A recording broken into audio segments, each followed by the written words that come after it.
जब भी हम औद्योगिक क्रांति या इंडस्ट्रियल रेवोल्यूशन का नाम सुनते हैं तो दिमाग में क्या आता है? ऊंची ऊंची चिमनियां, भाप से चलते इंजन और तेजी से बदलते शहर, यही सब ना। एक ऐसा जमाना जिसने दुनिया को हमेशा हमेशा के लिए बदल कर रख दिया। लेकिन क्या ये जानी पहचानी कहानी ही पूरी सच्चाई है? आइए आज इसकी परतों को जरा खोल कर देखते हैं। ये सिर्फ तस्वीरें नहीं हैं, ये अपने आप में कहानी है।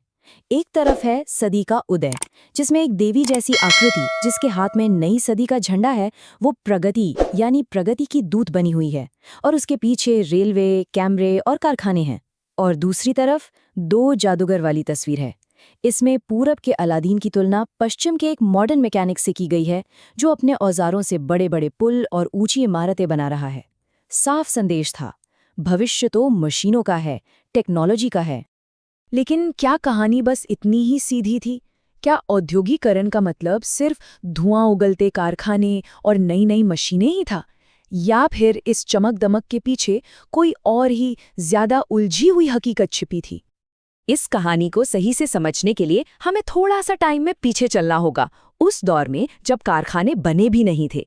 आइए एक ऐसी दुनिया पर नजर डालते हैं जहां बड़े पैमाने पर प्रोडक्शन तो होता था, लेकिन फैक्ट्रियों के बिना। इतिहासकार इस दौर को एक खास नाम देते हैं, आदि औद्योगिकरण या प्रोटो इंडस्ट्रियलाइजेशन। ये एक ऐसा सिस्टम था जिसे कंट्रोल तो शहरों में बैठे व्यापारी करते थे, लेकिन उसका सारा काम दूर दराज के गांव में फैला हुआ था। मतलब फैक्ट्रियों के आने से बहुत पहले ही एक बहुत बड़ा इंडस्ट्रियल नेटवर्क मौजूद था। तो ये सिस्टम काम कैसे करता था? देखिए, काम होता था घर पर।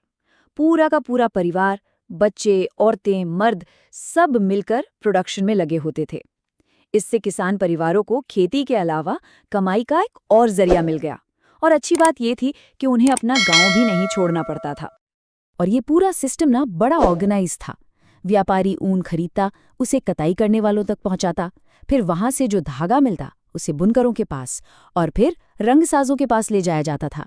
और आखिर में लंदन जैसे बड़े शहरों में माल की फिनिशिंग होती थी और उसे इंटरनेशनल मार्केट में बेच दिया जाता था। ये शहर और गांव के बीच एक बहुत मजबूत इकोनॉमिक लिंक था। लेकिन एक सवाल उठता है, ये व्यापारी शहरों को छोड़कर गांवों की तरफ क्यों गए? इसका जवाब छिपा है गिल्ड्स में। शहरों में कारीगरों और व्यापारियों के ये संगठन, जिन्हें गिल्ड कहते थे, बहुत पावरफुल थे। वो प्रोडक्शन और कीमतों पर कंट्रोल रखते थे और किसी भी नए व्यापारी को शहर में आसानी से काम शुरू नहीं करने देते थे। इसीलिए नए व्यापारियों को देहात का रास्ता अपनाना पड़ा। चलिए अब कहानी के अगले पड़ाव पर चलते हैं और देखते हैं कि जब फैक्ट्रियां आखिरकार आईं तो उनकी रफ्तार असल में कितनी हैरान करने वाली धीमी थी। ये हमारी आम सोच से बिल्कुल अलग है। ये तस्वीर, यही है इंडस्ट्रियल रेवोल्यूशन का चेहरा, है ना? धुएं से भरा आसमान और जहां तक नजर जाए सिर्फ फैक्ट्रियां ही फैक्ट्रियां। इन तस्वीरों को देखकर ऐसा लगता है मानो फैक्ट्रियों ने रातों रात सब कुछ बदल दिया हो। लेकिन ये तस्वीर जितनी पावरफुल है, उतनी ही थोड़ी सी गुमराह करने वाली भी हो सकती है। और ये आंकड़ा आपको सच में चौंका देगा। 19वीं सदी के आखिर तक भी ब्रिटेन के कुल मजदूरों में से सिर्फ 20% ही टेक्नोलॉजी वाले इन नए इंडस्ट्रियल सेक्टर्स में काम करते थे। जी हाँ, सिर्फ 20%। इसका मतलब ये हुआ कि ज्यादातर काम तब भी पुराने पारंपरिक तरीकों से ही हो रहा था। तो सवाल ये है कि आखिर ये बदलाव इतना धीमा क्यों था? इसके कई कारण थे। एक तो नई टेक्नोलॉजी बहुत महंगी थी। मशीनें अक्सर खराब हो जाती थीं और उनकी रिपेयरिंग में बहुत खर्चा आता था। साथ ही वो उतनी एफिशिएंट भी नहीं थी जितना उनके बनाने वाले दावा करते थे। इसलिए ज्यादातर प्रोडक्शन अब भी छोटी वर्कशॉप्स और घरों में ही हो रहा था। इस बात को समझने के लिए स्टीम इंजन का उदाहरण लेते हैं, जो उस दौर का सबसे बड़ा आविष्कार माना जाता है। आपको जानकर हैरानी होगी कि 19वीं सदी की शुरुआत तक पूरे इंग्लैंड में सिर्फ 321 स्टीम इंजन थे। इससे पता चलता है कि बड़े बड़े उद्योगपति भी सबसे पावरफुल टेक्नोलॉजी को अपनाने में कितना हिचकिचा रहे थे। तो अगर मशीनें इतनी तेजी से नहीं फैल रही थीं, तो फिर इतना सारा इंडस्ट्रियल प्रोडक्शन कर कौन रहा था? इसका जवाब हमारी कहानी के आखिरी और सबसे जरूरी हिस्से में, वो हिस्सा जो बताता है कि क्यों इंसानी हाथों ने मशीनों को मात दे दी। इसका सीधा सा जवाब है इंसान, लोग।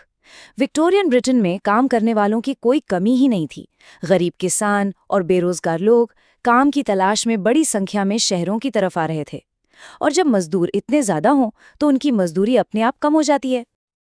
अब जरा एक उद्योगपति के नजरिए से सोचिए।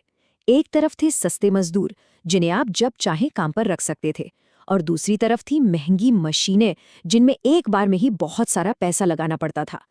तो ऐसे में कई बिजनेस वालों के लिए इंसानों से काम करवाना मशीनों में पैसा लगाने से कहीं ज्यादा फायदे का सौदा था। और कई इंडस्ट्रीज तो ऐसी थीं जिनमें काम सीजनल होता था, जैसे शराब बनाना या क्रिसमस के टाइम पर किताबों की बाइंडिंग करना या फिर सर्दियों में बंदरगाहों पर जहाज़ों की मरम्मत करना। अब इन सब कामों के लिए साल भर महंगी मशीनें लगाकर रखना तो घाटे का सौदा था ना। इससे कहीं ज्यादा आसान और फायदेमंद था कि जब जरूरत हो सस्ते मजदूरों को काम पर रख लिया जाए। और इसीलिए जैसा कि हिस्टोरियंस अब मानते हैं कि 19वीं सदी के बीच का जो एक आम मजदूर था वो कोई मशीन चलाने वाला ऑपरेटर नहीं था, बल्कि वो एक पारंपरिक कारीगर या हाथ से काम करने वाला श्रमिक ही था। और देखिए ये तस्वीर जो नए मशीनी युग का सिंबल है, ये भी हमारे ही बात को सही साबित करती है। इन बड़ी बड़ी मशीनों को चलाने के लिए, इनकी देखरेख करने के लिए और इन्हें चालू रखने के लिए अभी भी बहुत सारे इंसानों की जरूरत थी।